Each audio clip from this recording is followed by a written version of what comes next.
on the Sooner Sports Network from Learfield. Live from Rudy's Country Store and Barbecue. This is Sooner Sports Talk, presented by Rudy's Country Store and Barbecue, bringing you the best in real Texas barbecue. Sooner Sports Talk is also brought to you by Bud Light, easy to drink, easy to enjoy. And by Riverwind Casino, always a good time. This is Sooner Sports Talk. Now, here's Chris Plank and Teddy Lehman. And how can we forget the head coach of the Oklahoma Sooners, Brent Venables, ladies and gentlemen. What's up, Coach? Good. How you doing? Yeah, good. Fresh off the practice field. Yeah. Was today the first day back for the guys? Yeah.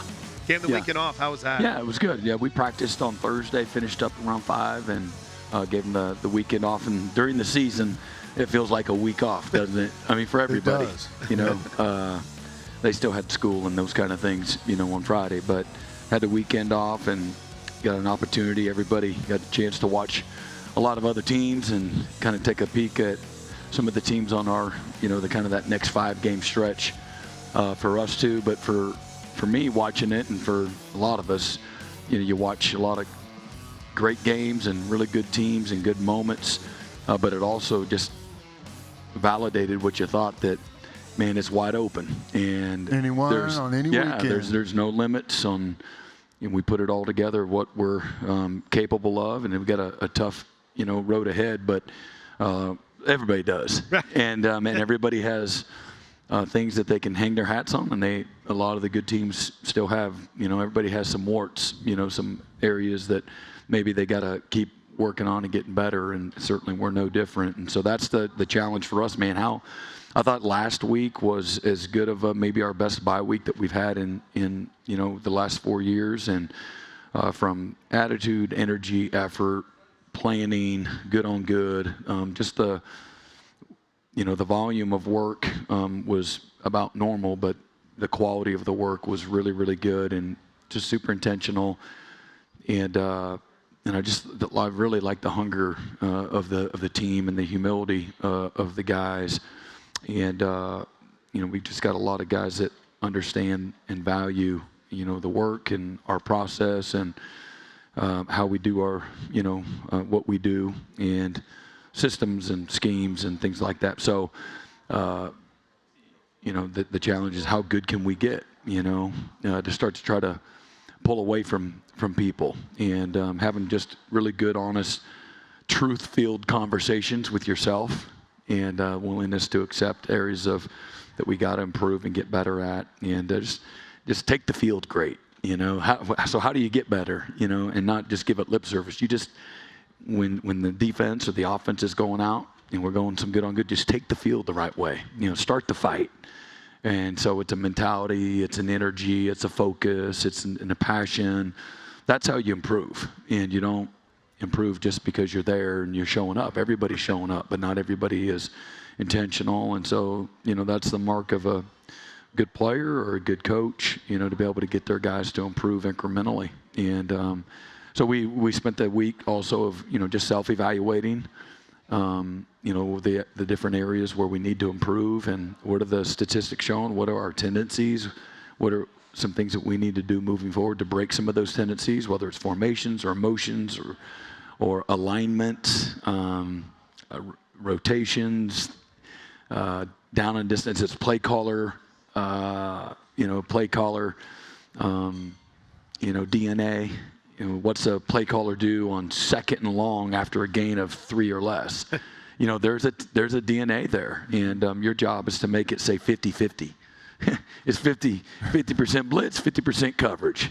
It's 50% run, it's 50% pass. And if you do that, and Bill Schneider, he was so good at self-scouting. We self-scouted every 2 weeks, and he wanted to know what the opponent sees. And he would work diligently on both sides of the ball, help you try to break tendencies and try to break it, make it look like a 50-50, you know, so they don't know. It can't be 80-20 and 90-10 or 100 or even as a 70-30. You'd rather it not be. And so you want to, because they know, they have a call sheet that says, all right, 2nd and long after an incomplete pass. what do they like to call? All right, 2nd and long after a run, an inefficient run of 2 yards or less. When it's 2nd and 8 after a run, what did they call next? And there's, so there's always a paper trail, if you will, and so you have to have a great self-awareness. That's kind of the game within the game. And then again, the things that impact winning. We've talked about it a lot: turnovers, explosive plays, and tackling. Those are kind of the 3 areas that win for you or quantify winning and can get you beat. And we haven't put a lot of and I want to say this carefully because we have a long way to go on defense, but I think we're 7th in the country in explosive plays given up. 7th in the country. That means there are 125 teams that are worse, but that's there. That is an area that, if people are earning it, if they made a competitive play and created an explosive play, okay, that's one thing. But if we didn't push our post player to the post when we should coming out, people are going to run downhill and they're going to take a shot. And we've got to do a better job of, playing with the discipline or the double moves, so take the fundamentals from practice. We work the double moves, every day. And, you got to take the fundamentals from practice and you got to execute it within the scheme on game day. So whether that's 3 deep bail, we had very few calls where somebody would just by themselves. And, and when we got to play good fundamental technique and go chest to chest and, play through the top of the route. But we're in 3 deep bail. We should never get beat. Nobody should get behind us. If we're in 2 deep, we got a guy double covered. We should make him go somewhere else with the ball. But so that's on on defense and then on offense again. Looking at all the efficiencies, better at 1st and 10 efficiency. We've been pretty good on 3rd and 4th down efficiency. Excellent on 4th down. Close to 50% on 3rd down. So those are winning numbers. You want to be a little more detailed and a little more precise in those situations because we have plays that are there that we left, that had nothing to do with the defense, and we got to be a little more precise with what we're doing. Now, we've been good in protection, can always be better, and we got to be more efficient at running the ball, and we got to be more efficient on the perimeter, in our perimeter run game or our perimeter quick throw game. And, we've had 6 turnovers on offense. Well, that's 6 too many. And we've had no turnovers created on defense, and that's, pathetic. And so that's an area that we've got to improve, and the stove is hot. And if that is a trend that continues, it's a recipe, to lose. We saw, several SEC games last week. I think we had 4 games that went to the last, possession of the game, a 1-possession league. And 1-score games, 4 games, and two teams on the road won by a possession, and 2 teams that were at home won. And so then you start peeling it back, and who won the rushing battle? Well, Georgia actually doubled the rushing output. I think Georgia had close to 230 yards rushing, and Alabama had 118 yards rushing. But they won some explosive plays, and they dominated 3rd down. They stayed on the field, possessed the ball, kept the ball out of Georgia's hands, and they're explosive playmakers, and that they were around 70% conversion rate, or maybe a little better. And Georgia was, give or take, say 3 out of 18 or something. And so you got to be able to convert on 3rd downs, and so those are areas from an efficiency standpoint that we're always looking at. But those are 1-possession games, and at the end of the day, doing the basics really, really well. Finishing to strain, with great strain, blocks, running backs, finishing, running behind their pads, and you got to break tackles. They're going to have people in the gaps in this league, and so you got to win at the point of attack. And some of the 1, 2, and 3 yard gains that you're getting in the 1st and the 2nd quarter need to be body blows, so that late in the 3rd and early in the 4th quarter, late in the 4th quarter, you're popping those for 8 or 9 or 10 yards. So you have to stay patient and determined, and that's this league. There's going to be small gaps and very small spaces to throw through, windows to throw through, and the clock's going to be really fast when it comes to dropping back and passing the ball. And so the kicking game matters, the field position matters. And, again, so we really worked hard at, I think overall our team efficiency, basically our ability to complement each other through, again, just one small sample, but it is a third of the season. It's not like it's one game and it's against, a bunch of nobodies. So, keep it in perspective, but our team efficiency is top, 10 in the country. That means our offense, defense, and special teams, although, again, we have plenty of work to do and plenty to improve at, it's been pretty good in the sample size based on the schedule that we're playing. It's top 10 in the country. I think maybe 6th overall in team efficiency. So, again, I think we're about middle of the pack.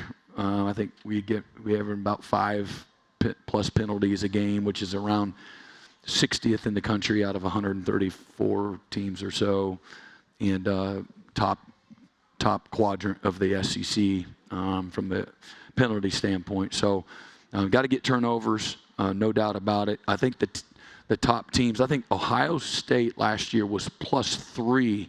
They played for the national championship, and they were +3 in the turnover margin. We're -6 right now, so if we, we need to get on track on defense. They were +3. Notre Dame was +18. Oh, wow. Now, they were terrible Notre Dame was terrible in creating explosive plays. They were around 80th in the country in creating explosive plays, and I think around 50th or 60th in the country in explosive plays given up. Ohio State was slightly better, but not elite. Neither team was elite in the explosive play category on offense or defense.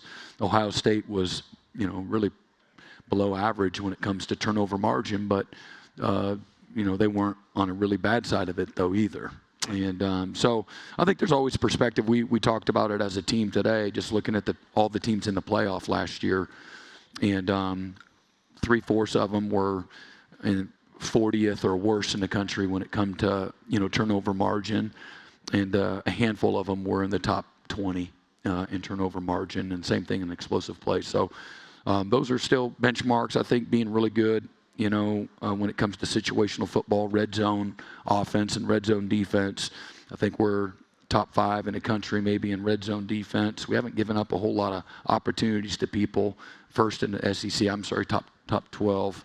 And offensively, we've been pretty good. 25th in the country, 8th in the conference. We're 17 out of 17 in the red zone, 12 touchdowns and 5 field goals. We need to have a couple of those field goals be touchdowns. And so where is that? So as we went back and looked at, this season, and when we got down there, we've got to find ways to execute at a higher level. And when you're playing good people, man, you think about Georgia on the 4th and 2, right down there, and they went for it instead of taking the points to tie it up. They went for it.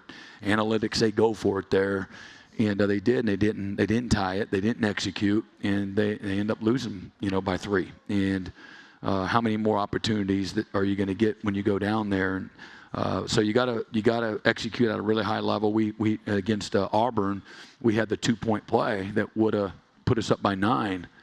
At the end there, including the safety that we end up getting. It would have put us up by 9, and that's a 2-score game now. Right. And we had a really well-designed little double end concept that was wide open. I think we put a little bit too much heat on it, and so we didn't catch it. I really put it on the quarterback more than Burks, but those are plays you get down there. Again, you've got to make people pay. So really just take a really good hard look at ourselves and, again, what's in front of us as well. But spend a lot of time in fundamentals and Indy, spend a lot more so than what we've done in the past. And but I really like the energy of the team, the focus of the team. Mike Hawkins he's in a different place from a maturity standpoint, how he leads, how he competes, his ability to execute the offense. I think the game has slowed down, for him. He would be the first one to tell you. He was interviewing with the media tonight, so I don't want to speak for him. And then I think it's fair to say he's a more confident player because he's played more ball.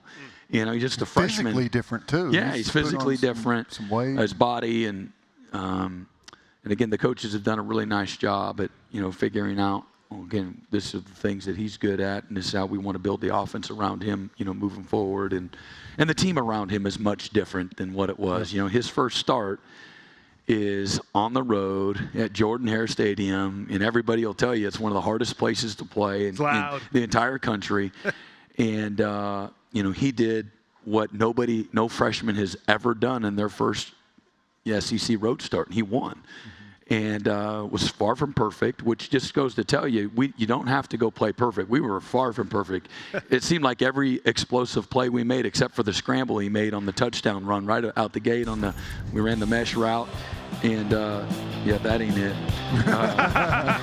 This is him just running. We're going to see the mesh. But he executes that play. But every other explosive play in that game, in the first 3 quarters, was called back to like a penalty. And we had several explosive plays, and even defense. We didn't play good. I think we gave up 430 yards of offense in that game. But when we had to late and we were down 21-10 to start the fourth quarter, we came back and we really complimented each other. We hit a deep explosive pass.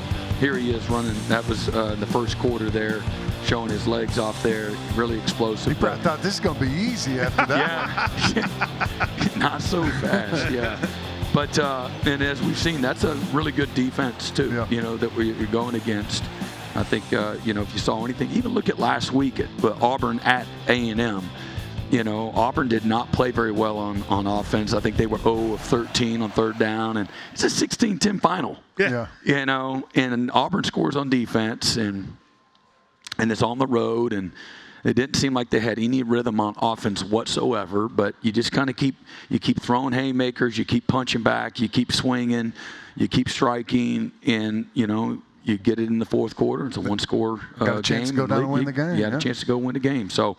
I'd rather win in a more comfortable fashion. No doubt. No doubt. That's a lot more fun. But, again, like I said, we've got a lot of work to do, but we do have a team that's got a great hunger, great leadership, and we got what we need. We got a couple guys coming back this week, and Giovanni Gibson, and provided there's no setbacks in Eli Bowen. So excited to see those guys get back into the rhythm. They've been practicing for the last couple of weeks, so we'll give them a little action and see where they're at. We got a lot more to get to. That's the greatest opening segment in the history of the show. How long was that? Was that good? It's pretty good. Did I come up for air? That was the greatest opening segment in the history of this show. And it's brought to you by McIntyre Law. He's Coach is out here now. See you next week. Noble McIntyre Law, award-winning Oklahoma personal injury attorneys. We'll talk about Kent State and more about Michael Hawkins next. You're watching Sooner Sports Talk with Brent Venables. That was all. Sooner Sports Talk is brought to you by Bob Moore Ford, official sponsor of the Patriot of the Game. Bud Light, easy to drink, easy to enjoy. Riverwind Casino, it's always a good time. One Oklahoma, powered by Sooner Sports Properties. Fan-fueled, athlete-focused. On 4th and 29, Arnold deep drop. Under Great pressure. job. Mason Thomas closed it out. It's a safety, and you can unhitch the wagon. He sacked for the first half, but he finished it in the second. What a moment. What a moment. Ears still ringing from that as we welcome you back to Sooner Sports Talk live from Rudy's with head coach Brent Venables. This segment is brought to you by Dos Equis. Dos Equis, the official import beer of OU Athletics. Go for Dos. Enjoy Dos Equis responsibly. Teddy. Well, yeah, let's just start right there. How about that performance from your defensive line? Yeah, we moved on a week ago Monday. Does it feel like we moved on right away. No, that was those guys really, they took over. They were great all night. They've been fantastic. We've been bragging on them for some time now. But it's a fun group to coach. They're hard to satisfy. They love to compete. They've got great, synergy to them, really high standards. They know how to play the game. And they're just getting better. That's the fun part of that group right there. But they say it starts up front, and that's a group that feels like it's someone different every play too. It really is. They understand our scheme. They understand it from a coach's perspective. They know if something doesn't execute right, they know immediately what happened, and they take ownership with it, which helps you get better from it right away. but they get tremendous knockback, physical or violent. They will put their face in there. It's like right here, just they want to see that pile going in the defense's direction. Here's an isolated zone blitz right there, some pressure. Owen Heineke makes a good one-on-one play. There's David Stone showing up on some of our line stunts and movements. They execute. Thus far, they've executed with a really good precision and fundamentals. The scheme ain't any good if you don't work, with physicality and timing and the little details that make it really good. And that's what I'm, most proud of, is just the growth that we've that's taken place when it comes to that. Is the habits that are showing up at practice are showing up on game day, and so our guys are have a real mature mindset to them when it comes to competing and executing at a really precise, consistent level. I think we the coaches show, and I think Todd Bates has said it many times. You've said it. This scheme will feed you. As a defensive lineman, especially. What has that process been like, Coach, to have the guys understand, hey, this is your responsibility and don't try to do too much? Was that a challenge early, or? Yeah, I think inherently guys are going to try to go make their plays. They want to see where the ball is, and they don't want to run down there and put their eyes on somebody's hip and put their hands on somebody. They want to go with the ball where they think the ball is. And when you try to make plays, usually you don't make any plays at all, and the defense really suffers and doesn't execute. So the ability to, the foundation for execution is just all the little things and guys doing the hard, dirty, hard work that it takes. And a lot of times it's doing their job so somebody else can, at the end of the day, make a play. But when you look at it from top to bottom, if they just kind of buy into that mentality, they'll make their plays too. Everybody will have an opportunity, as you said, to eat. Yeah. Now, I think one of the best trends of your defense over the last couple of weeks has been your punter, which a lot of people don't think about or talk about, but that sets the stage for the whole series, and that part of the game has been excellent. Yeah, no, it really does. We've been able to flip the field consistently, and I think we're maybe top 5 in the country in punting efficiency. And here's a great example. We got a lot of guys that are running down the field, playing with tremendous effort. We're protecting the punter. But we're also straining, to create field position for us. You look at all the red jerseys and the discipline to cover and not chase the same color jersey and get in our coverage lanes and then do our job, and here sometimes, again, that, in a tight game there, the Auburn punt returner is trying to make a play, and next thing you know, he's fielding the punt inside the 10. He started on the 20. Yeah. He probably had no idea. When he saw that red end zone paint, he was probably freaking out. But Doug Deacon's done a great job, as well as the other coaches, at creating a lot of buy-in, a lot of – I always say that special teams, you got to have a bad case of the wants. And we got a lot of guys that have a bad case of the wants and that are they really value their opportunity. And look, some of these guys are getting another 20 snaps on top of their role, that they have at the particular position on offense or defense, and they're getting another 20 to 25 snaps on special teams. Guys that are starting 3 and 4 special teams units, and they're having a real impact in the outcome on the game. So I love the hunger and the want to and the buy-in of that. And certainly Grayson Miller has been fantastic, his ability to punt the ball. We watched special teams the last 2 weeks just take over the NFL. I think there were like 7 special team scores the last few weeks. You've preached it on this show quite a bit. And I watched those highlights, and Teddy's told these guys in interviews, hey, special teams, you can play in the NFL for a long time. And I love when I see 14, when I see Elijah Thomas out there. I mean, you talk about that hunger just to be on the field, to do whatever it takes. And these are guys that, I don't want to get too carried. It seems like they're thriving. They want to do more.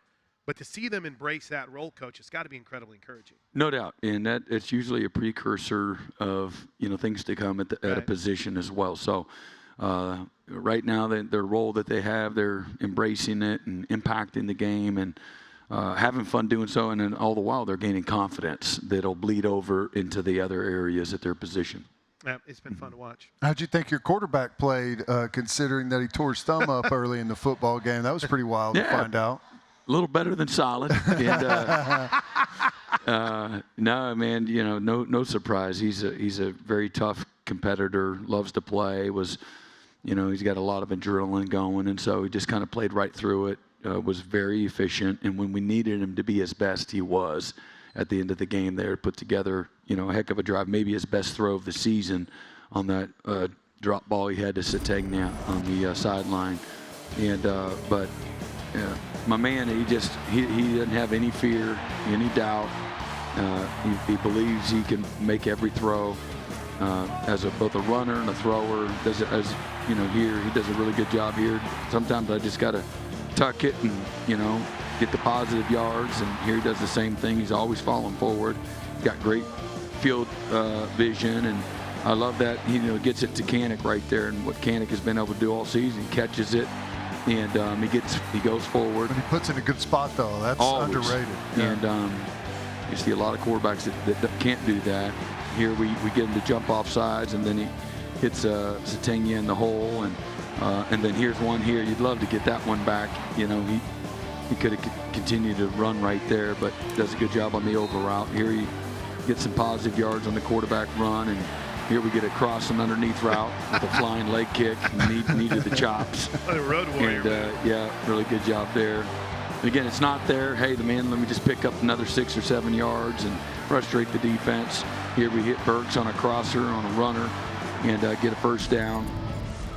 And again, just super efficient. And we'll just every week's going to, present another set of challenges. And what I like about, again, John and his, brief body of work there is we won different kind of ways, but his efficiency, his ability to run it, his ability to throw it, see the field, his toughness and his leadership, man, it really stands out. And everybody around him believes in him, and and when he needs to play his best, he usually does. He delivers. Is he handling being I know it's like the first day back. Yeah, now is he handling being a mentor okay? Yeah, but he's from the very beginning. He's out there stretching with the guys from the very beginning. He's right there for the walk.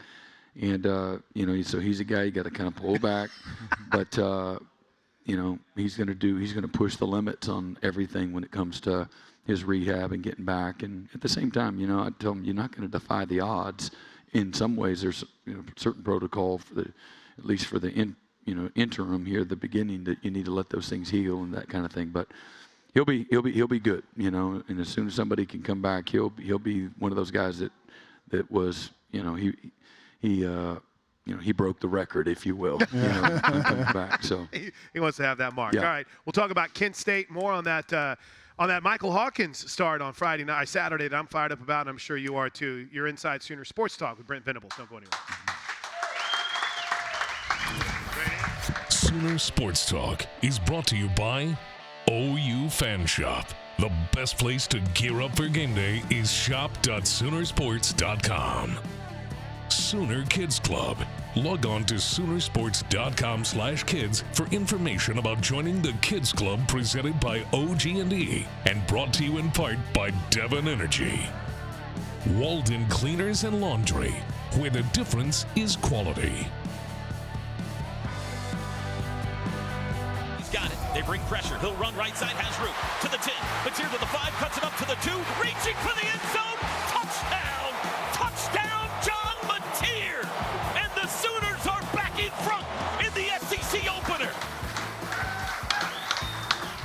All right, welcome back to Sooner Sports Talk. We're live from Rudy's Country Store and Barbecue. Great crowd here. Brent Venables is with us. Got a couple more segments with the coach as we get set for Kent State. More on the Golden Flashes here in a bit. But I did want to ask just one more about Michael Hawkins. Yeah. I'm so excited to see him on Saturday. Yeah. Teddy talked about the physical growth. Where have you seen some of his biggest gains so far this season? Yeah, just, again, his confidence, his patience, his leadership. Mike has naturally been a really quiet guy. Well, to play quarterback, you got to be loud sometimes. Yeah. And from communication to explaining, to your coaches, or again to lead your teammates. And so he's grown, from a maturity standpoint, he's grown through confidence and through playing, and again just knowing, hey man, I'm built for this, and I've got everything that it takes to be an elite level quarterback. So, but that's the biggest thing. Just showing up to the building every day with not just a workmanlike attitude, but man, you're the quarterback at the University of Oklahoma, and so you got to have a broad set of shoulders. Everything's going to go through you. At the same time, for me, man, look, you can't play quarterback alone, and so don't try to do too much. Play within the system. And again, you don't win the game in the first quarter, or the first drive. Make your layups. Trust the guys around you. Trust the scheme. Don't try to force things. It's okay every once in a while to punt. It's not a loss. You have a great defense and really good special teams unit. And then again, trust the guys around you. That's the biggest thing. And I think has more peace when it comes to all of those things. Well, I was thinking about, you were talking about, self-scout and just kind of taking stock of what's happened up to this point. Has this given maybe an opportunity for Mateer to do that himself a little bit, given a little bit of downtime here? Yeah, and I think, he'd be the best one to really testify to that. But he's been intentional. We had got our seniors, and then we have a group of leaders from each class that the seniors chose. So it's a council of around 30 guys, and had them write down a couple of different thoughts, and I won't get exactly what, but one of the things he put down is I wanted him to take ink to paper and quantify some of the things that that you're learning how to do and trying to work on yourself and get better and being intentional about it. But one of the things he did was just looking at things from a different lens and watching his teammates compete, learn, improve, watches the coaches and how they're installing and teaching and trying to grow that way. Just, take a different type of a lens, and it was really interesting, the things that he put, on paper.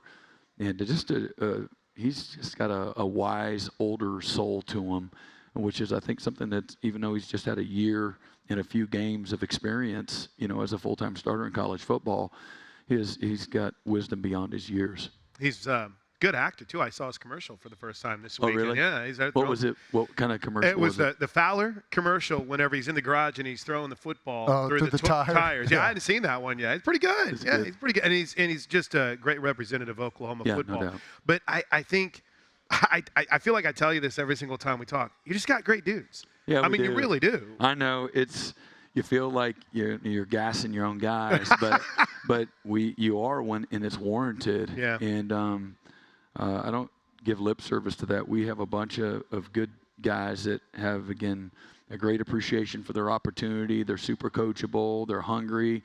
They're really talented. So they're like real alphas. Yeah. But you got good people in the building. It all comes back to the people. The people make the place. And it makes it a lot of fun as a coach when you do have a lot of guys like that. Absolutely. By the way, this segment, Ted's brought to you by Riverwind Casino. Always a good time. Go ahead, Teddy. I was going to ask you, whenever you guys went back and have looked at everything, was there anything in particular that stood out, either good or bad, that was maybe surprising to you? Maybe how an individual player had performed, or any different situations or something that were maybe not how you had thought it was up to that point? I'll be honest. I think second medium on defense was we're not very efficient there, but top to bottom, I'll be honest, you feel like you have a very good sense, and so it's more validation and affirmation, in all the areas. I know I talked about, several of them already. I think maybe our overall efficiency as a team is really good, and again, it's all relative to a schedule, the quality of the opponents, and things of that nature.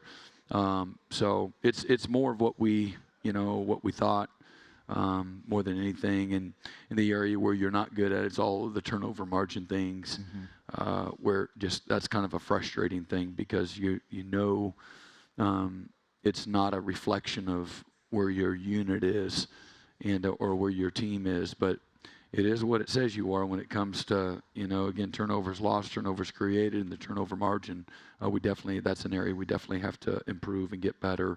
And then again, just we need to be better, more efficient at again running the ball, figuring that piece out as well. And I think some of it again, maybe last week again we had guys that were out for a couple of weeks, hadn't practiced, and then they got to be the guys in the game. And I'm appreciative of their toughness, their willingness to go in there, and even though they hadn't practiced, we had 3 guys that go in there and just battled their butts off. And did a good job, did well enough for us to go win the game. That's awesome. This segment's been brought to you by Riverwind Casino. Riverwind Casino, always a good time. We'll look ahead to Saturday's match with Kent State. Next, it's Sooner Sports Talk with Brent Venables. Thank you to our cornerstone television partners, OU Health, OG&E, Fowler Auto Group, and Coca-Cola. Sooner Sports Talk is brought to you by Rudy's Country Store and Barbecue, bringing you the best in real Texas barbecue. OU's 2025 football games are available on Ritmo 96.5 FM in Oklahoma City and 101.5 FM El Patron in Tulsa, as well as on these stations' websites. Each OU Spanish broadcast will feature a 30-minute pregame show and a 15-minute postgame show. Welcome back to Rudy's. This segment is brought to you by Mercy. Your life is our life's work. All right, we got a lot to fit in here with Coach Venables before we let him hit the road and get ready for Kent State. So let's look ahead at our upcoming Sooner schedule, brought to you by One Oklahoma, powered by Sooner Sports Properties, fan-fueled, athlete-focused. Golden Flash is coming to town. Been a bit of a rough start for him, but respect every opponent, right? Every opponent. Oh, absolutely, yeah. And it, for us, and it's, I say it, every week, there is a DNA that we need to know so that we can play, fast, make the right kind of adjustments, things of that nature. But, this is about us continue to improve, getting better, building our chemistry, building, earning trust with, developing the depth of your team as well. And having another really good week of a process and how you prepare, how you get better. It's the fundamentals, it's the physicality, it's the pod drills that we work in, combo blocks, and all of those types of things. It's, gaining confidence through doing a lot of really hard stuff again, for the course of the week, and just getting better. We want to be a better team, on Saturday night, after the game than prior to start of this week. And so that's the challenge. Our guys staying focused and hungry and driven, on the things that we can control. Teddy, you get the Rudy's question for Coach, since we're running out of time. Well, I was just going to ask, when you have a situation like this, do you take the opportunity to work on any of those perceived areas coming in, or do you just do what you do and build that stuff along the way? There's absolutely. You would be negligent if you didn't continue to find ways to implement it within your practice schedule, the areas that you've got to emphasize to get better at, because it's going to rear its ugly head if you just assume it's going to get better on its own. It's not going to get better by osmosis or just by showing up. You have to have some intentionality and put the pressure on the guys, put together a script that's going to emphasize some of those things too, as you also do what you do. Mm-hmm. Mm-hmm. And remember, for the best in real Texas barbecue, Rudy's Country Store and Barbecue. Well, Coach, I'd be remiss in this final minute if I didn't ask you, how fun was it to have the boys back in town this weekend and watch some football with your sons? No, my sons were both on bye weeks. One's at Clemson, finishing up his last year, and one's a strength coach at UAB, working for Trent Dilfer. And so we had an absolute blast. Both of them they're Normanites, so they're born in Norman. But we just camped out at the house. We in between games, we had a little pool basketball competition. I got roughed up pretty good. I bet. I used to be able to kind of hold my own, but they roughed me up. So. But we had a lot of fun together. Nothing like a bye week. Gotta love it. Yeah. Coach, you're the best, man. Appreciate it. Thank you. Best of luck this weekend. Guys. That's Brent Venables, OU Kent State. Teddy and I are back to wrap it up next. Stick around. We want to thank all of our Sooner Radio Network affiliates across the state and region. Fans can check out Soonersports.com for an affiliate in your area. And if you're traveling outside the state of Oklahoma, you can listen to all the action on either SiriusXM Radio or download the Varsity Network app and listen free. The Sooner Sports Podcast is your all-access audio pass to Sooner Sports. Listen as Toby Rowland and Chris Plank talk all things Sooners. Log on to Soonersports.com/podcast or search Sooner Sports Podcast in your favorite podcast provider. The Sooner Sports Podcast is presented by Allstate and Riverwind Casino.